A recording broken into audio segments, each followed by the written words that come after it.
um, our guest tonight.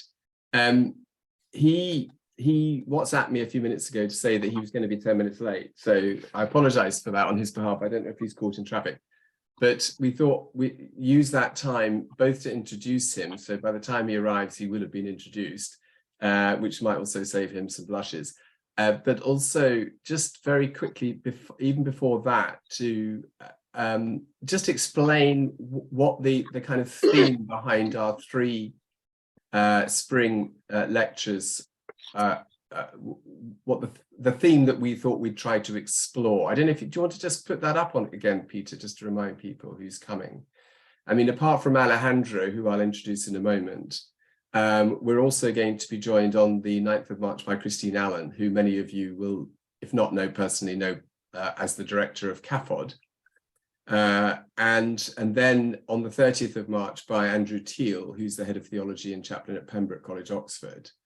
And sort of intercalated with that, we've also got Bishop Nick Holtam, and then Kathleen McLaughlin on the 26th and 23rd of February, who are going to be talking more in relation to care for creation themes. But the 3 on the left of your screen, so Alejandro, Christine, and Andrew, we've invited them really to talk to us about how the contemplative life, the life of prayer, the prayer that we practice as Christians, and many of us as in a Benedictine context, but others in other contexts, how does that intersect with, inform, and interrogate our lives as active Christians in the world? So what is the connection between our prayer life, our seeking God in contemplation, and what we do out there and how we do it? And that's all we've really asked them to do. So it's not at all, we haven't sort of been prescriptive. But we did feel fairly confident that each of these 3 individuals will have very interesting things to say that hopefully we will find nourishing. And so to begin, our first speaker, Alejandro, who hopefully will join us in a moment. I think you can probably close that now, Peter. Thank you. Do make a note for your diaries though, folks. Our first speaker, Alejandro, is a Jesuit. He's originally from Mexico, but he belongs to the West Coast province in the United States. So I don't know how many provinces of the Jesuit order there are in the States, but a few. And the reason that he's with us is partly because some of us know him, and Katie and myself, obviously, but also Teresa and Cecilia and anybody else who's from Sonnet in Common who might be with us, because he spent up until about 2 years ago, he had spent a number of years here in the UK. He was at Campion Hall studying first for a master's in I can't remember what his master's was in, but in migration studies, I think. And then he did a PhD at Campion Hall, doctorate. And during that time, aside from becoming really obviously a considerable specialist in his discipline, and I'll explain just in a moment what his particular focus was. He also used to most weekends, I think, would supply in a parish in order to maintain his pastoral ministry. And we were very lucky to meet him in that context. And, he became a very beloved part of our parish for, I don't know, 6 to 9 months. His particular interest is in migration, and migration, I think, is the correct term, but that includes refugees.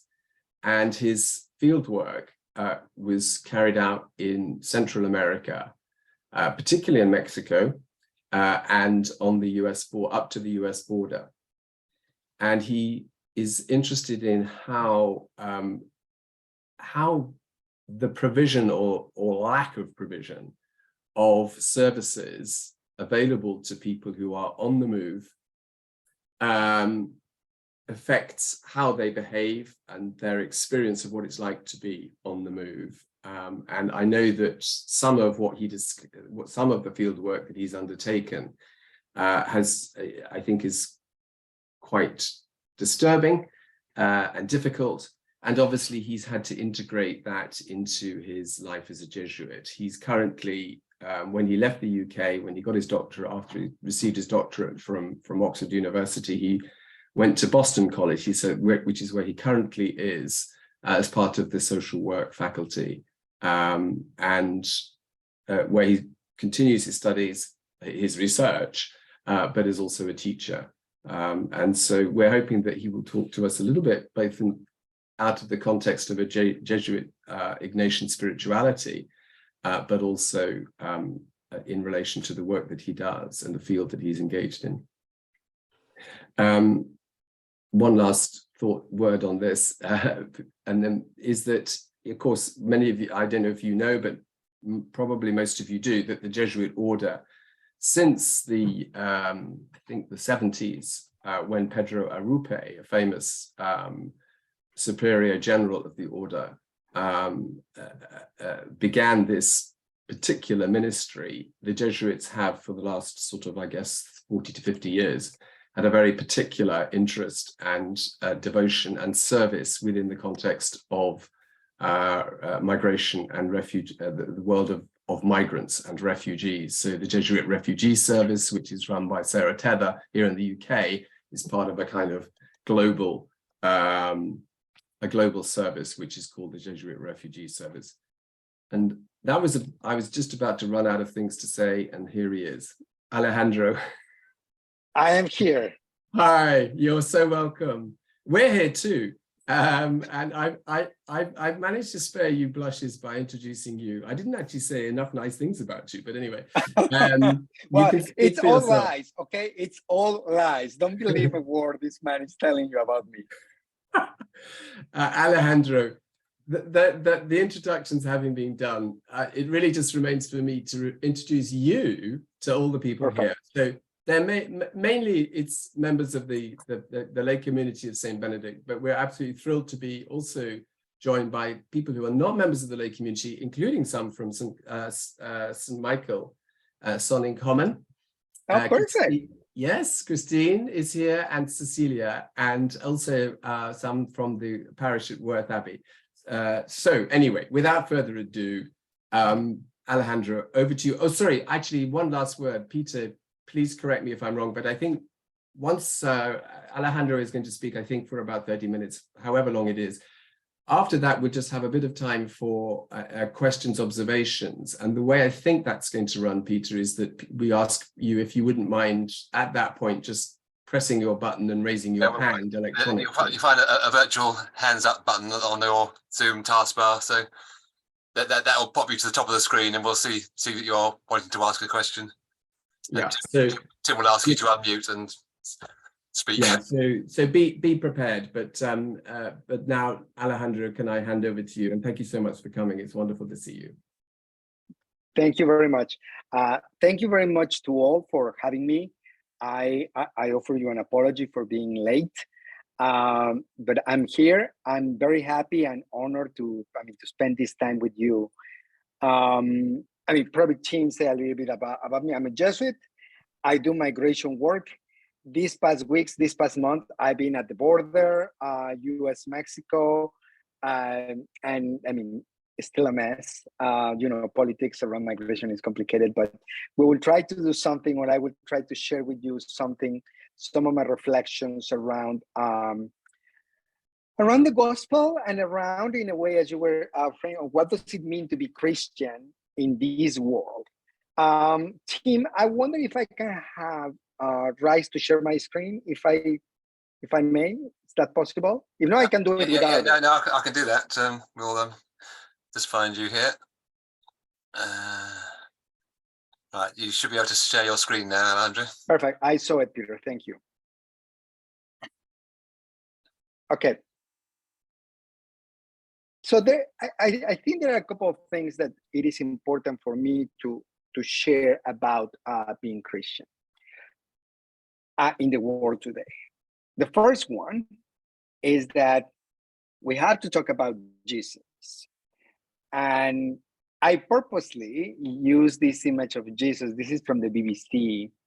It was talking about how Jesus is supposed to look like if we wouldn't have these all these images or representations that were brought from other cultures. So I think the question, and I will say more a little bit about this, like a common question that we know, it is, what does he, who is Jesus for me in a way? Who is Jesus for me? And especially also, what does it mean for me to be a Christian? And I think those are the questions that probably we wrestle continuously about, trying to make sense of our own faith, deepening in our own faith, and exploring. So but it's very important that we understand, that we try to understand who is Jesus. And in a way, I'm going to stress it, and I don't know, challenge you. I mean, you are all very committed, but also to think about the historical Jesus and Jesus' world. What were the things that he faced as he was walking? And I will say more. Then the second point that I'm going to talk about is the gospel. It's these two pictures that you will see next are really pictures that I just took recently. One is the border between El Paso and Ciudad Juarez, and another is a shelter for migrants in El Paso. But I think we need to talk about on understanding this thing about being Christian. Is like, okay, it's the gospel. What is the gospel about? What does it mean really for us to say, okay, the gospel is the good news that Jesus entered into this world, that God became a human, which I think is a very, very important thing. And what is the message? When we talk about the gospel, what does that mean? And I will say more about it. And then is the world. A world today, 21st century, a world that is polarized, a world that is complicated, a world that it's harsh in some ways, but also where hope emerges. And I think it's the world lives in this tension. And I will say more about that. Okay. No, okay. Jesus. The first one. I think we need to talk about Jesus, we need to understand Jesus as, and I'm going to be emphasizing here especially about the historical Jesus, the Jesus that walked into this world. Then I think it is important to understand Jesus, to understand Jesus' world, and then our relationship with God.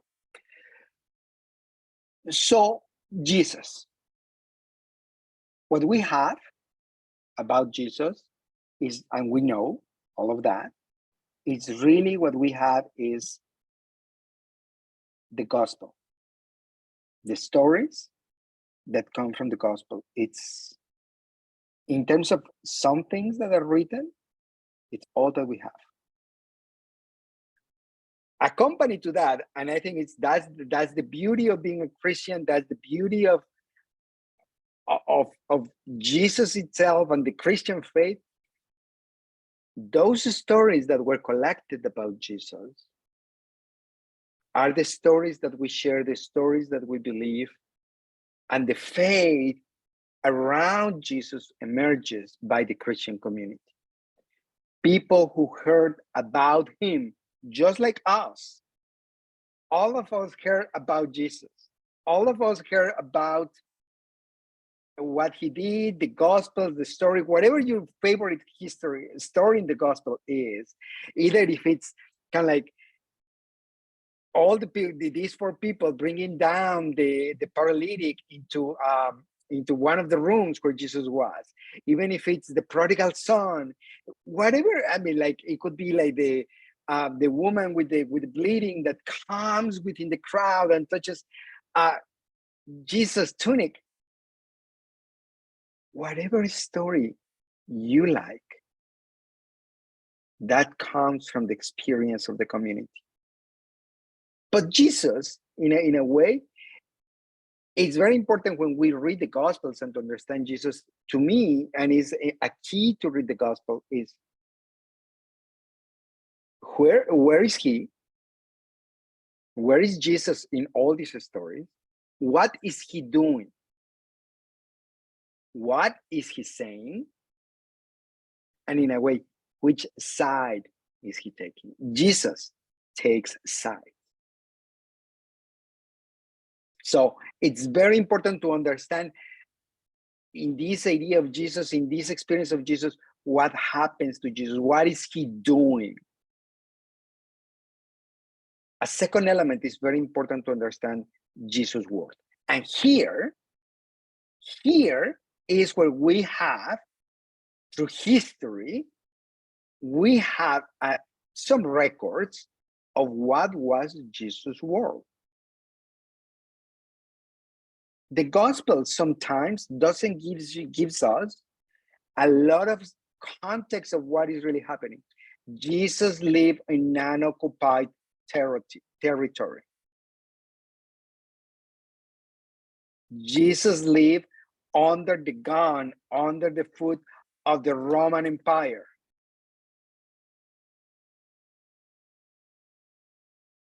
Of course, if Jesus was seeing all these Roman empires, the politics with Israel, with Jewish community, the Greeks later on, of course, the experience of the world is going to illuminate. Well, I don't know if illuminate is the right word, but it's really going to shape the way Jesus understands himself and the way Jesus also sees the world. I mean, there are kind of like stories, if this is story of the pigs and legion are reference to Rome or not. There's a wonderful book, and I don't have it with me, and probably I don't think I have the English version. But it is a wonderful book, and I will to Tim, I will share with you the reference, because it's probably one of the best things that I have read on the history of Jesus. I mean, of the Roman Empire and the time of Jesus. What I want to be very clear is Jesus' world was a very difficult world. It was messy, complicated, oppression. The fact that Jesus' family, that fact that Joseph and Mary have to walk and go to the next town to register for the census says a lot of the power that the Roman Empire had over the people. The fact that you have all these politics of people negotiating, I mean, like the Passion is the best example. You see the Roman Empire, we don't want to upset the Romans. How can you be king? Give to Caesar what is the Caesar, and so on. It's a messy world. So I will give you the reference because I think is to understand Jesus is very important to understand Jesus' word. But also, and this is more to our experience, to understand Jesus, we need to have a relationship with Jesus. And of course, here we move from the historical Jesus to the experience of Jesus. We all heard about Jesus. We have heard about Jesus. What is your experience? How do you talk to Jesus or to God? What things do you share? How personal is your relationship with Jesus? And the invitation here is really to ask Jesus to reveal not only his human side or his historical part, but it's also kind of like to reveal to us the meaning of his life. It's in a way, in a very Jesuit way, it will be asking for the grace to see Jesus as Jesus is, to understand his history, but also to understand the mystery of his resurrection and redemption to us. And our relationship with Jesus, it's always a long life endeavor. I think the beauty with Jesus is that there's always this possibility of going deeper, of being surprised, of being amazed. And also, I mean, like in these changes, in this relationship with Jesus, it's a relationship. Of course, we are going to have ups and downs. So we shouldn't be afraid that sometimes I feel so far or so far from Jesus, or that I'm too busy to devote some time to reflect on Jesus, or that I've been having all these consolations and I feel Jesus and God so close to me that later, oh, what is God going to ask me? No, don't worry, God is not going to ask you anything.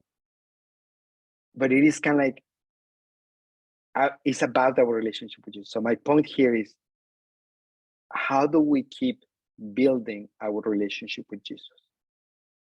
So understanding Jesus, the historical Jesus, understanding his world, what happens, a world that is in convulsion, I will say, where there's poverty, very extreme poverty, injustices, and to reflect, what is our relationship with God?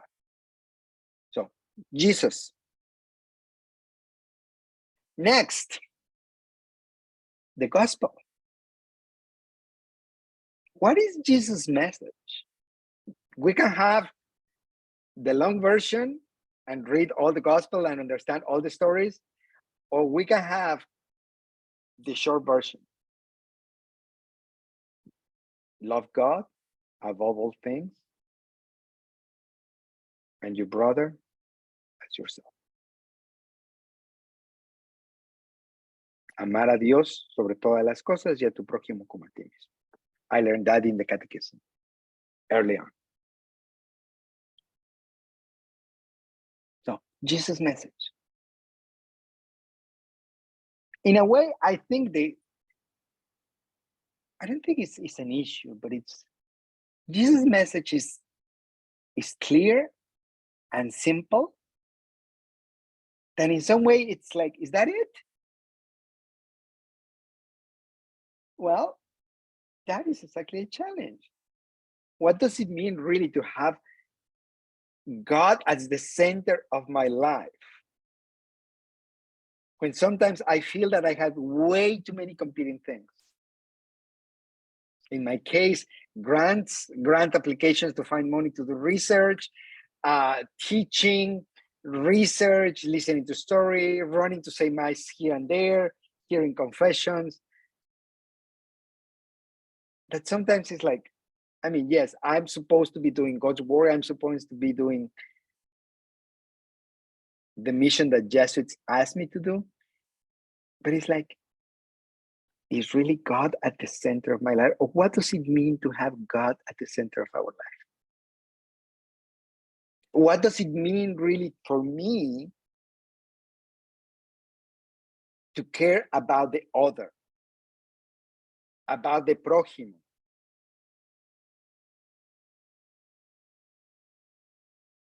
And also, and I think sometimes we forget this part, and some of us may struggle with this. What does it mean to love the other to love myself as I love the other? To have also a healthy relationship of self-care, attention to my needs. Not in a, and it's a delicate balance.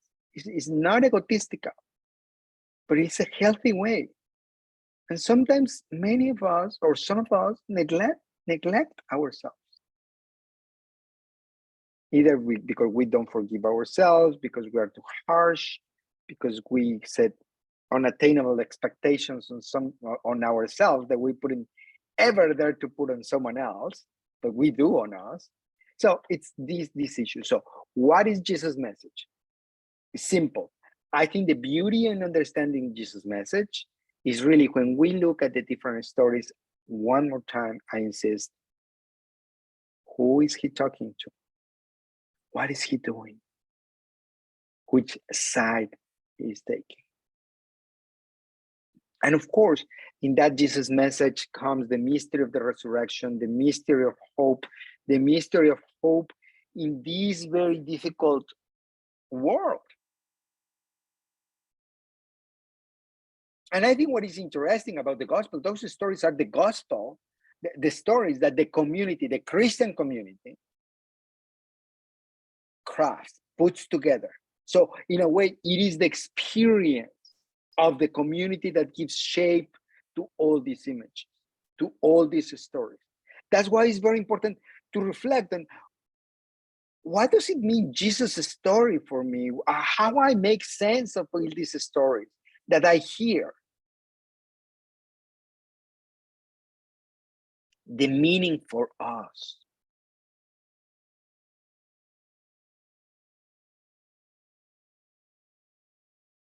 And of course, what is the invitation? In listening to these stories, in getting familiar to Jesus' way, in a way, in Jesus' experience, in the hope of the resurrected Christ. Of course, it comes to the idea of what is the invitation? What happens within me when I speak, when I reflect on the gospel, on the message, and the meaning? What moves inside? What is the invitation for me?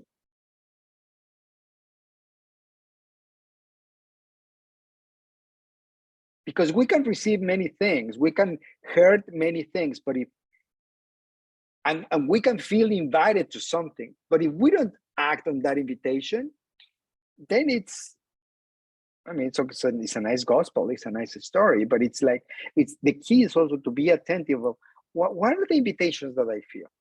And they don't have to be dramatic, or the responses to the invitations, I do not believe they have to be dramatic.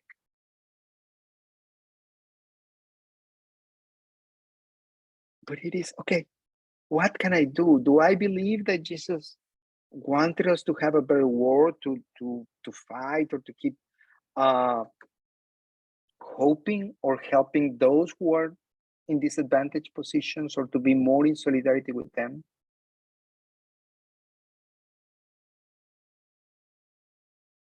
The gospel, I think this idea of the gospel is very, very, very important. And in a way, what I invite you is to really read the stories and think also of the communities that put them together. These were communities that had lives. As much as we talk about, or we can have this image of Luke writing, if there was a Luke, that these are stories that somehow the community puts together. Yes, the community hears this story, there's someone who puts them down, but the community is trying to make sense of this in the midst of their lives. So in a way, the people back then, early, the first Christian communities that hear the first stories, they have, I was going to say, lives just like us. Well, maybe not with as much technology that they will be able to connect via Zoom from all over the world, or listen to someone talking from the other side of the pond. But it is really, people had lives back then. People probably gathered to hear a letter that arrived from Peter, from Paul. And they gathered, and then the letter was read. In a way, it's like, if you want to extrapolate that, it would be someone calls you together today we are, how many people? 44 in the session or something like that. Last time when I logged in, we were 44 in the session. But we gathered together and we talk about Jesus, or you hear someone talking about Jesus. Hopefully you will ask questions. And we try to make sense of who Jesus is. What I'm trying to say is our experiences are not that different from that time.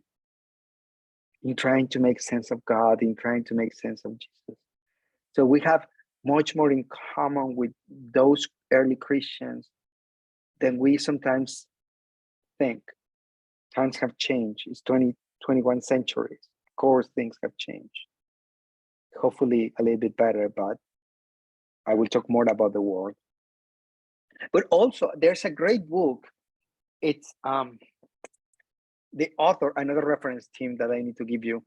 The author is called Larry Hurtado.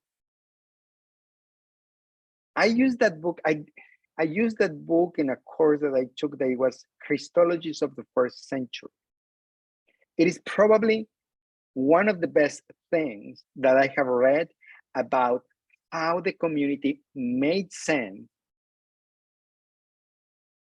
of the historical Jesus. And then there was this move from the historical Jesus to the resurrected Jesus. But it is really about how the community makes sense of all these stories.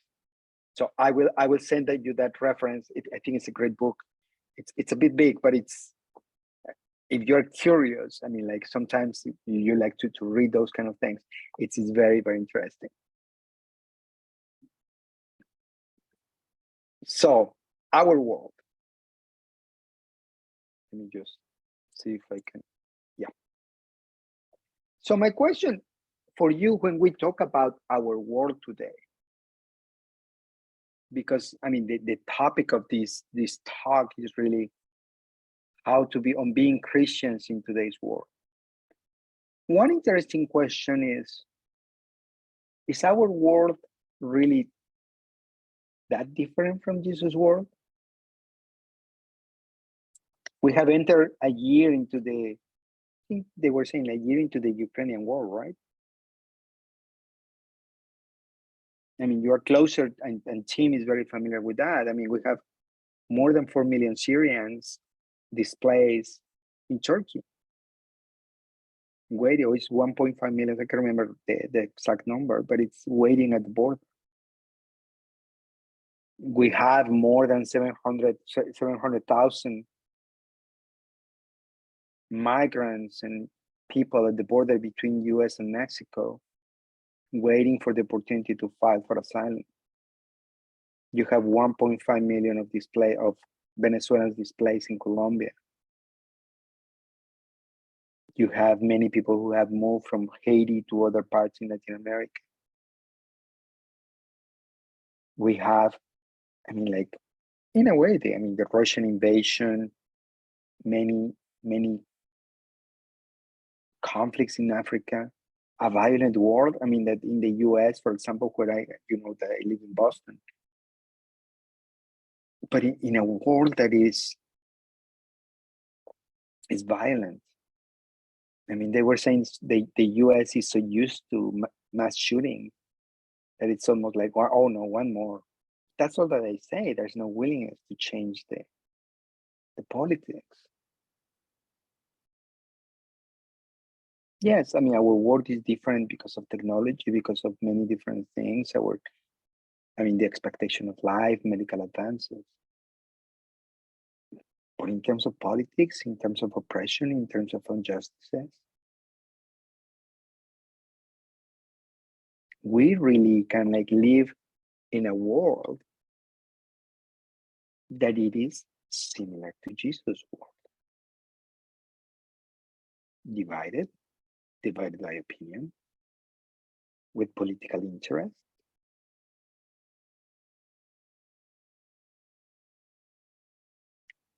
A militarized world.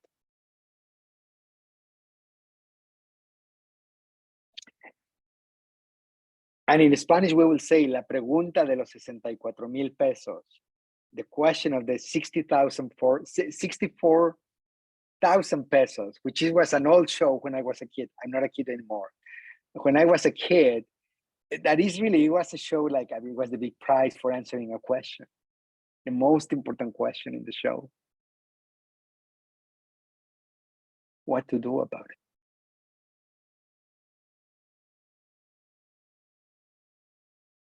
What to do about it? And to answer that question, I mean, I'm not here to give you a blueprint or a recipe or something. It's like, I will say, well, I join you in that the quest for the answer of that question. I think like that's a question that we will keep wrestling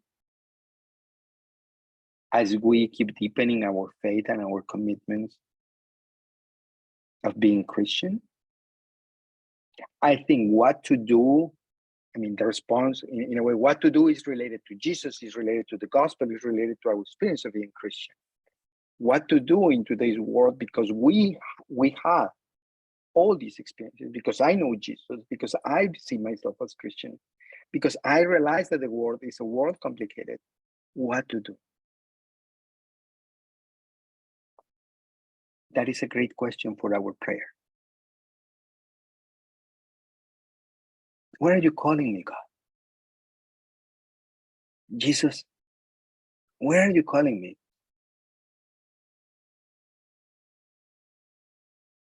What are you calling me to do from where I am at,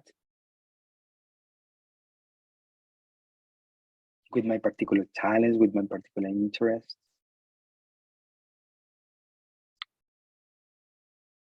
What I'm called to do. And it's not only what I'm called to do, it's what I want to do. I mean, I may be called to many things and I just don't have the energy to do. I mean, now that I've been back in the field, I'm realizing I'm getting old to do this. As much as I love the field, right? I'm realizing that I have maybe 10 years left of this kind of energy and being hopping in buses and traveling to borders, and that's okay. But then is what I want to do, what I'm capable of doing, what I'm willing to do. But in a way, if we want a framework of that can help us to shape our responses, that can help us to imagine, to dream, to respond effectively in a way, or concretely is a better word, then we need to think of Jesus.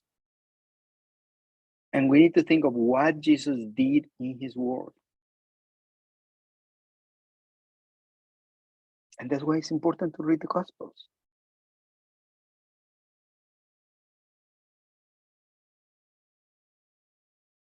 Jesus was in contact with the poor, with those who were vulnerable. I don't think, in a way, I mean, like, I think our challenge is like, okay, how I remain close to these realities of poverty, of violence, of that I'm compelled to do something.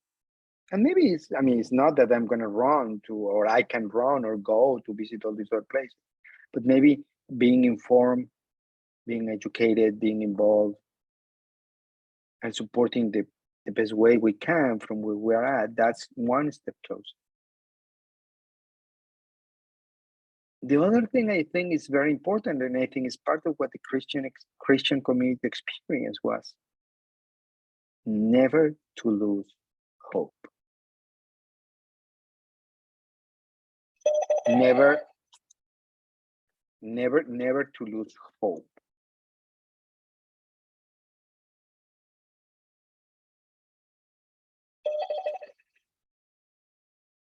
Just give me a second.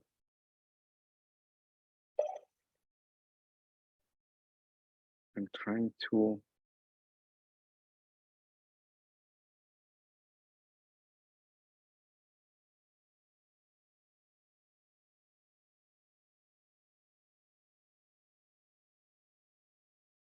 So that is very, very important.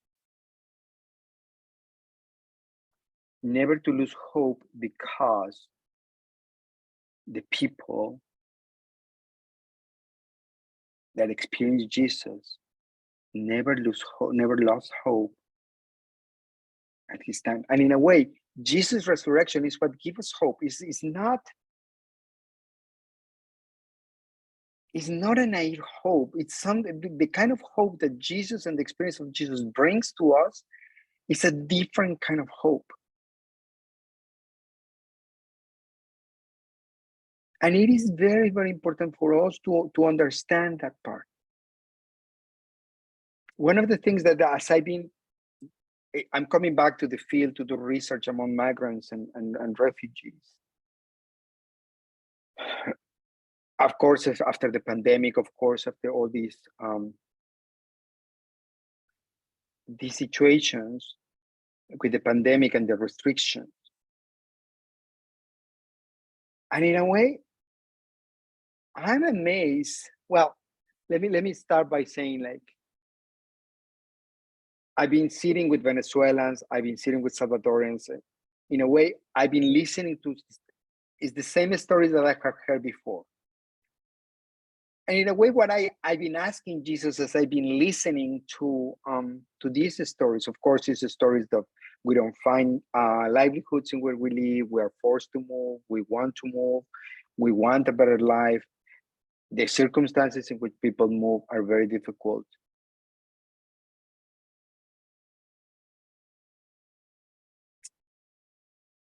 I'm familiar with those stories. I mean, I spent 2 years listening to those stories. I have worked with migrants before. And in my prayer, I've been saying, Jesus, I don't want to become used to these stories.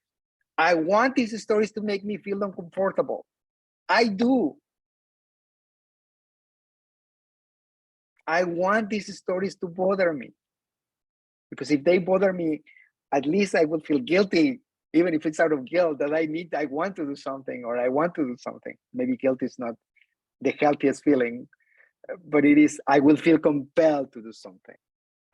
So I want the stories to bother me. The point is, we need to stay closer to those who are vulnerable.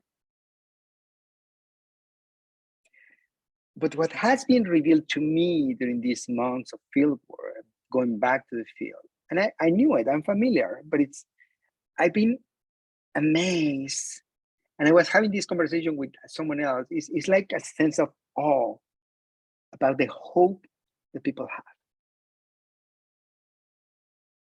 In the midst of everything, in the midst of all the challenges, in the midst of really having no hope, these people keep challenging me with their faith, because they say, I trust that God is leading this process.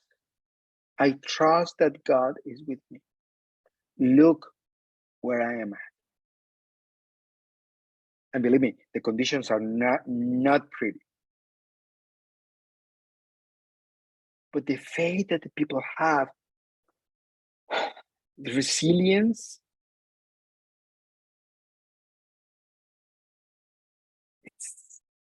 it's something else. There's something about the poor, there's something about the hope that the poor experience, or the vulnerable experience, that we need to be attentive to that. And in a way, now I'm talking about this, and it reminds me the story of the woman with the bleeding. She really comes to touch Jesus. All that she needs is to touch the tassel of his cloak. She doesn't want to be seen. She doesn't want recognition. She doesn't even want to talk to Jesus. She trusts this. She trusts that touching just the tassel will be enough. Of course, you know the end of that story, right? It's like from being kind of like sneaking in and touching, suddenly this big drama. Jesus was sometimes a bit dramatic. Who touched me? Of course, you're in a crowd with the apostles and women and people following. Are you nuts, Jesus? Of course someone touched you. Of course, what did you expect? The point is on the faith that this woman has. And in a way, when I'm very grateful of this time that I've been back in the field, it has to do with the hope that people have, those in vulnerable situations, the hope that they have. It really, really amazes me. It really, really touches me. It creates a sense of wonder, awe, and admiration. So I want to leave this here as a summary on being Christian in our world today. Think of Jesus, the historical Jesus. Think of the world. Think of the gospel. And think of our world. What is your call? And in a way, never ever lose hope. Thank you.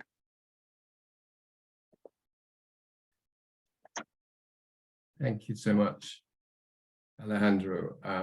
We don't have a lot of time, but I just, can I invite anybody in the short time that we have? So if you do feel you have something to say, then maybe keep it short so that others have a chance. But if anybody would just like to say a few words, if you feel so inspired, then just raise your hand. And if you like to go down to the reactions button and raise a virtual hand. So we've got Katie up first.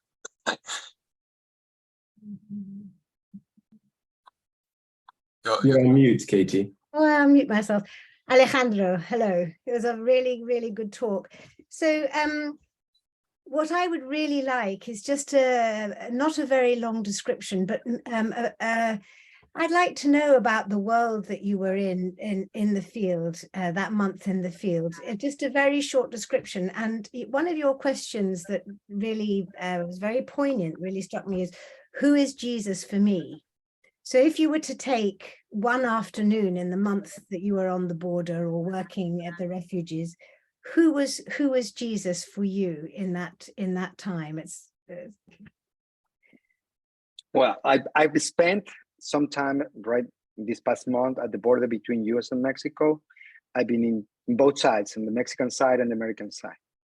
Who is Jesus for me? Especially in Juarez, which is across El Paso, we have been serving 500 meals every day to migrants that live not in shelters. This is people that live in the cities, on the streets, very migrants that are trying to reach the United States. So on the one hand, I've been seeing or been recognizing Jesus in the vulnerability of these people, like the people that come beaten up by the field or kind of like worrisome or living in uncertainty. And I mean, it's not that I feel, but I serve the meals and talk to them. So those interactions, to me, that's seeing Jesus there. But it's also seeing them in the people that organize feeding 600 people. The coordinator at the cathedral, I mean, like the work that she has to do is just brutal. And every single day we run out of food, to the point that they have to go and buy 10 pizzas to end up feeding the rest of the people. So I think also, in a way, I recognize Jesus in this woman. She's a lay woman, Cristina Coronado. She amazes me. The work that she does, I don't know how she does it, but she gets the job done. And to me, it's also recognizing that Jesus is there taking care of tending the people for these other people. Yeah, I mean, there's much more, the politics involved, but there's this sense of solidarity that it's, I mean, people really come together. I mean, Americans also, like on the other side, everything. So it's, but I mean, the conditions is dire conditions. People live on the streets in dangerous cities. Uncertainty, it's a worrisome that creates a lot of anxiety on people because there's no clarity of really kind of like a political opportunity to really do something about it. So people are forced to enter the US in irregular forms. I don't know if maybe that was too long, but No, thank you very much. I just wanted like to be able to imagine it a bit. And I think the feeding of 500 people with 10 pizzas has helped me imagine that a bit. Thank you very much, Alejandro. You're welcome.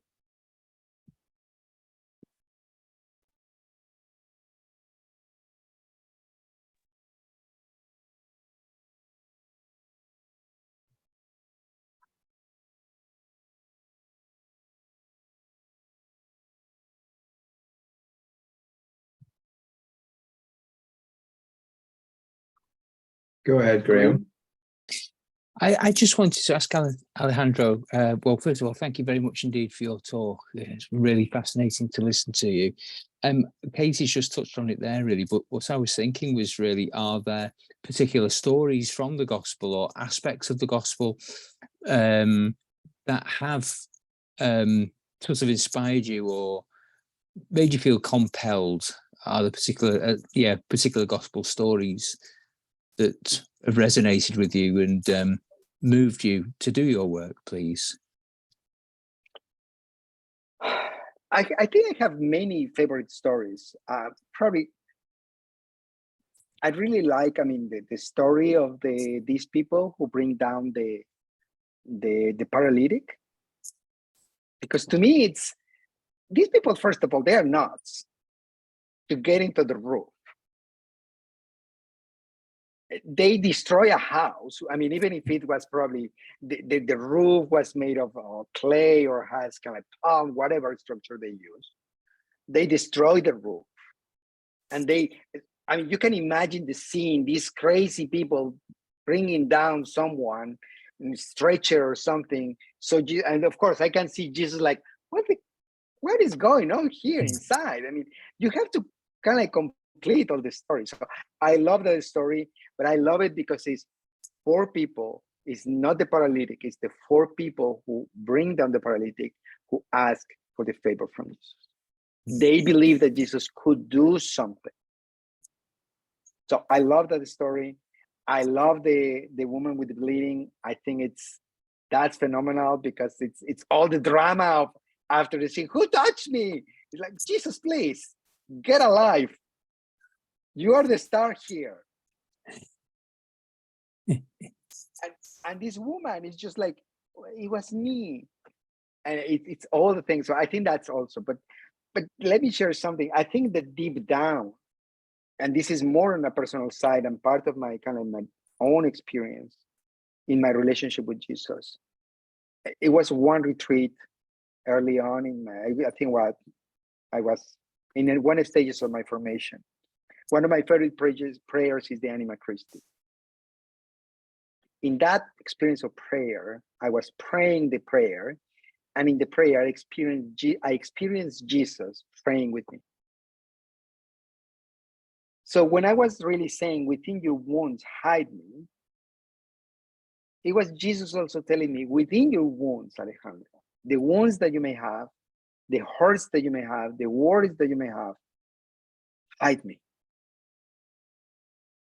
That experience for me has carried me through my work, inspired me through my work, because I never felt alone, and because it made me feel or reassured me that no matter how dark my life or how difficult it would be, Jesus wanted to be with me in those spaces, that Jesus wanted to touch those spaces that are wounds for me, that are pains for me. So that comes out of my experience, and it's prayer, it's gospel, but it's a deep experience of Jesus that say like, okay, I trust somehow that you are here. I may forget that sometimes you are there. I may throw tantrums because you don't seem to be doing anything about the world, but you are with me, even in those dark spaces. So, thank you very much, Alejandro. That's a really welcome. helpful answer. Thank you. Adam, or is it Barbara? It's both, actually. Thank you, Father Alejandro, for that very moving talk. At the very beginning, you said that you pray never to be comfortable or to feel the discomfort. And then at the end, you talked about the hope, which inspired you in the people that you met, this awesome sense of hope. So putting those two things together, I just wondered if, is being a Christian never being comfortable, but also living with a sense of hope? Is it that sort of living with those two things? That's just what I kind of felt when you were talking. I couldn't put it together in a better way. You just said it. Yes, it's both. I mean, like our God, the gospel, our faith calls us to side, to fight for justice, to work for justice, to really be aware of the vulnerable, to be aware of God's love. But on the other hand, it's a gospel that brings us hope. Do we believe that God is with us and that God transforms the world? It may not maybe at our pace, the way we imagine, but God is both. So, I mean, to use another Ignatian image, we live in tension. Mm-hmm. Being a Christian is living in tension. So I have a difficult question then, Father. What happens if you feel maybe a bit too comfortable? Well, we can just pray for just like my prayer in this month, like, make me feel, I don't want these stories to not bother me. Yeah. Because I'm not in the field all the time. I'm more in my ivory tower with my books, with my complaining about many meetings in the university, complaining about my students that they don't write well, or that their essays are not that deep and whatever. But when I go to the stories, it's like, I don't want to get used to these stories. And I just don't want to talk about those stories or to teach about those stories. I want the stories to touch me, to bother me, to make me feel uncomfortable. So the answer is yes. In a way, if you want to use other language, it's not about being uncomfortable. If we want to be faithful to the gospel in a way is going to call us to justice, to deeper love, to deeper hope, to deeper peace, to build the kingdom. And to build the kingdom in this world is not easy. The cost for Jesus was the cross. If we want to go that route, and that's another talk. Thank you. Thank you. Welcome. We're nearly at the end. Mike, last word, and then we'll close. Thank you. Thank you for that wonderful talk. I just wondered, Alejandro, do you draw a particular strength from Father Rutilio Grande, from his work and life, or is there someone else who is a particular strength to you from your conference? I think you know what I like? I'm more into, I know Rutilio, but I'm more into Romero. Archbishop Romero. I like his homilies. I listen. I think I have the podcast of his. I was able to download them. But I like Romero because Romero, the people converted Romero. And because in a way, he was a bishop. He always played the role of the bishop. So it was from his place of authority that he commits to the gospel. And he said, we need to be with the people. We need to be with the people. And he was with the people from his point of view, from his position as a bishop. Of course, we know the outcome of that. He gets killed. But to me, it's like, that's why I like, but I like Romero because Romero is converted. Romero experiences a conversion. So I would say there's hope for me. Thank you, Alejandro. I'll hand it back to Adam. Adam is the leader of our community. But could I just say thank you for bringing the gospel alive tonight, for me anyway, and for bringing Jesus alive tonight. I want to thank you for that. And I'll hand over to Adam, but just to say, because I didn't have the opportunity to embarrass you earlier, so I'm not going to pass up on it now. I'm glad you mentioned Romero, because as you were speaking, I was thinking of him. Adam.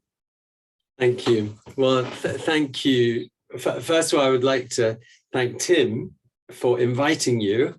It's through connections that we all kind of get to know each other and discover each other. And I'd heard a lot about you, Father Alejandro, and it's been a really wonderful evening, really introducing us to this whole topic, which we're exploring in our spring series of being Christians in today's world. And Barbara, when she was sitting there next to me and the picture of Jesus came up, which the BBC put up, she said, "That's Father Alejandro, isn't it?"